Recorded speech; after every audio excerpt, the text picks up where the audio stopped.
strawberry sô cô la matcha Milo đỏ cổ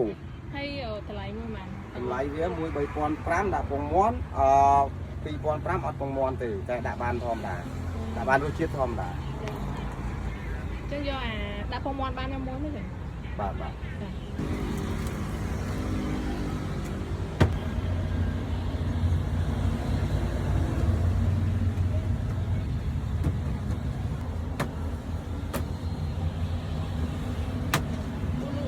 រ៉ូទីយូរណាស់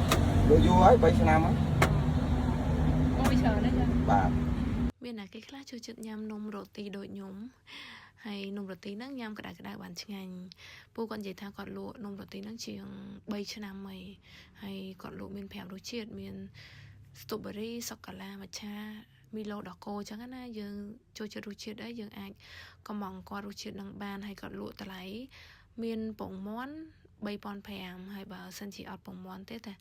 យកធម្មតាតែ3000ទេតម្លៃធូរថ្លៃដែរអញ្ចឹងណាហើយខ្ញុំមកនេះខ្ញុំមកកំងគាត់យកពងមាន់ហើយរសជាតិខ្ញុំយករសជាតិ Milo លាយដកគោព្រោះខ្ញុំចូលចិត្ត Milo ហើយសម្រាប់ទីតាំងដែលគាត់លក់វិញគាត់លក់នៅចិត្តបងនំប៉័ងសាច់ដែលខ្ញុំថតវីដេអូមុននឹងដែរទេនៅលើផ្លូវជាតិលេខ1ហ្នឹងហ្មងជាហួរ stop គាត់នៅរៀប200ម៉ែត្រមកដល់កន្លែងគាត់លក់ឲ្យគាត់លក់ជាប់លបងសាលា Western ហ្នឹងអាផ្លូវចូលជ្រាកឡានហ្នឹងហ្មងកែងហ្នឹងហើយបើសិនជាជីកាត់អីឃើញកន្លែងគាត់អីអាចចូលសាកកន្លែងគាត់បានគាត់ធ្វើឆ្ងាញ់ហើយអនាម័យល្អ